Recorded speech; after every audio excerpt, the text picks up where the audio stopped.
Welcome to the Private Eye. This time round we look at the entertainment scene and more particularly music.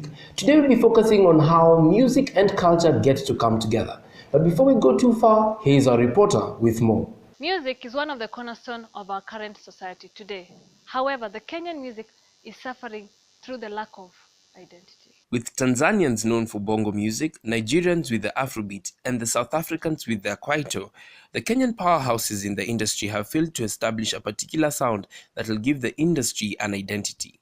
I caught up with a few campus students, and this is what they had to say on the issue. Personally, I think Kenyan music, one, it has grown from, you can't compare it to how it was, but we don't have our own sound. I think personally, I think it's because of artists' ignorance. They feel that there's a lot of competition from the outside world, and they think more of international grounds, and they're forgetting they should start from somewhere.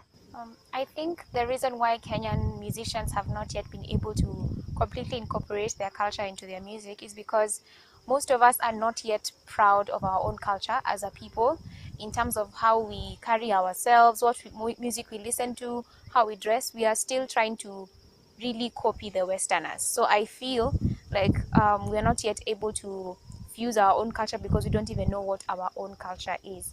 So what I'd encourage is for musicians out there, learn your culture, where you come from, so that you're able even to put the same into your own music. I also met up with an artist and a music scholar, and they shed light on this matter. The reason I think it's difficult for Kenyan musicians or Kenyans really to find their own sound is, I think for me, it's two major factors. Number one is that we try to be copycats. So you'll hear a lot of gospel music, even secular music nowadays trying to copy the trend, which is like Nigerian music. That's what's trending sana in Kenya. So like Nigerian music, it has that like that that's what's coming out nowadays. Or it'll have some Congolese stuff like Lingala. So you'll hear kina Lingala ya Yesu ama siji kina who. So number one, we try to copy so much, and not only that, even the Western kind of music.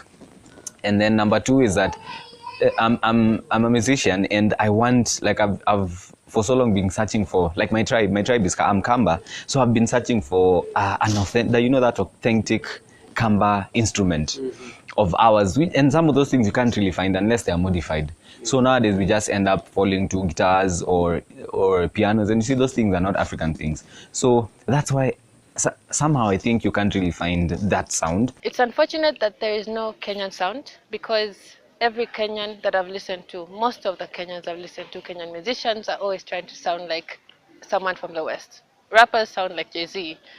R&B musicians sound like Rihanna and Beyonce. No one wants to sound like themselves. I don't know if they're afraid or ashamed of what they are, but I believe that there is greatness in uniqueness and authenticity. Many people don't want to sound like themselves, and that's why we don't have a Kenyan sound. It's very sad that it's only the older generation of the Maroon Commandos that have that sound. You know, there was a particular time when it was coming up, but something went wrong, and it's not there anymore.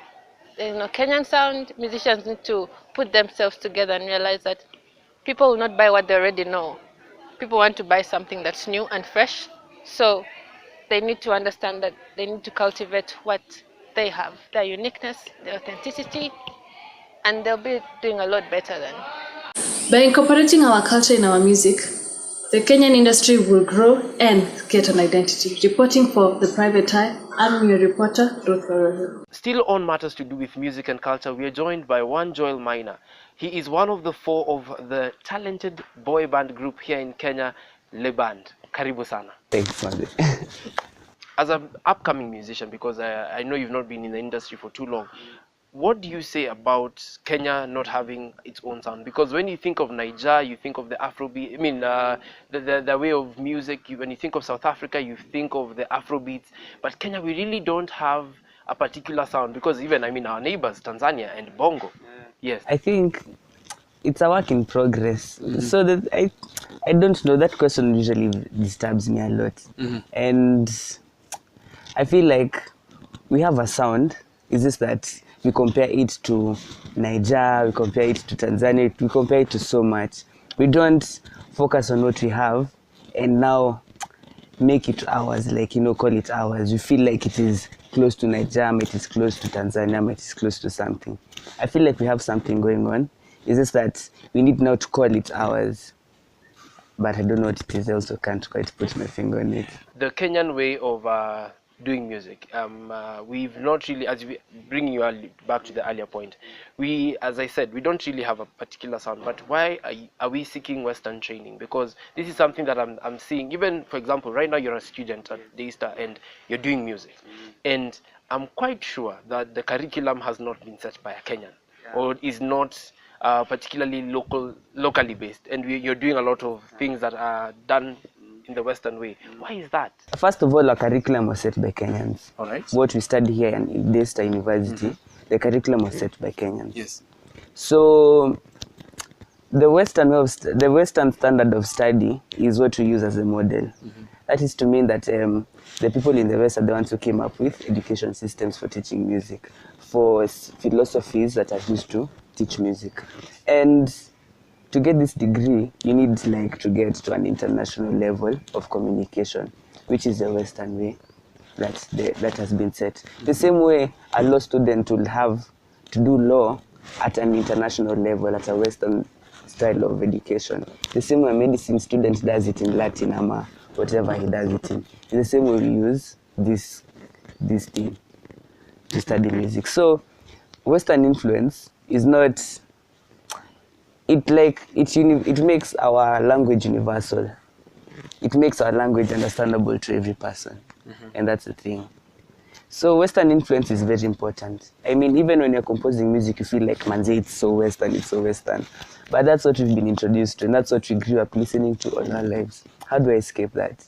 Wouldn't you now say that that's the main reason why, as Kenyans, we don't have an identity up to now? Because we are going for Western training, but then it's eroding our culture, it's eroding our whole posterity. In as far as culture is concerned, Yes. we don't, we are taught so much about the West. In fact, it's like 90% of our curriculum, even here in Daystar. Yeah. Uniquely by then. I wish we had a system where we are taught even cultural studies very deeply, very intensely by professors of cultural studies. That we lack. And to some point, I feel like, that's a reason. I mean, it's a reason why we don't have a sound, to a point, Maybe what can you tell us you're doing as Joel, as an individual artist, and even as the band, and even just generally as a student of music? What will you do now moving forward to make sure that you don't lose the Africanness, the Kenyanness in you, if I put it that way? So I feel like music is much more than a thing of the ears. It's visuals, it's life, it's culture, man. So we try to incorporate our cultural aspects in our songs. For instance, the use of sheng and Kiswahili. Yes. The urban contemporary thing that's going on in the streets right now. And I feel like people resonate with that a lot. So I won't escape the fact that I am very Western oriented in my music. Yes. But then again, I won't deny. I want to try my best to put in what I experience in life. So I wear beads like a true African.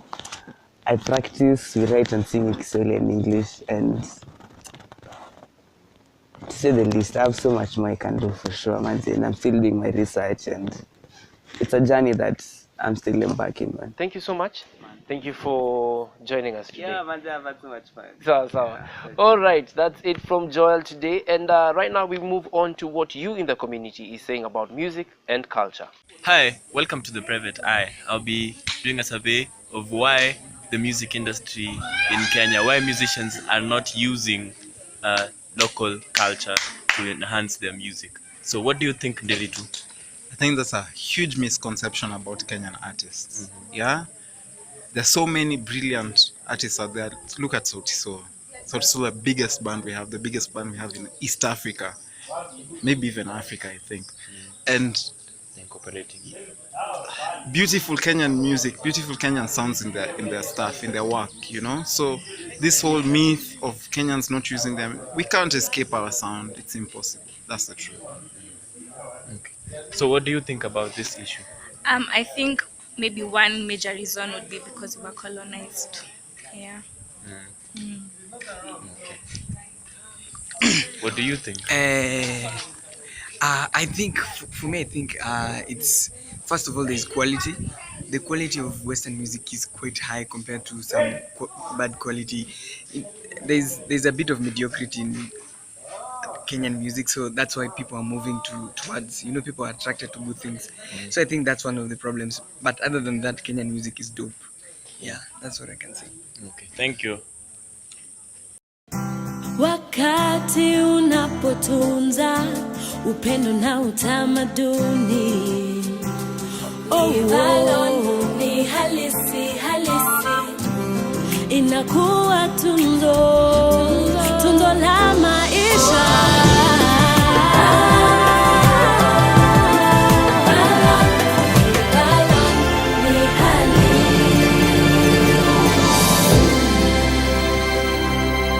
Music and culture are inseparable. And in the words of one Billy Joel, he said that no matter where you're from, everyone loves music.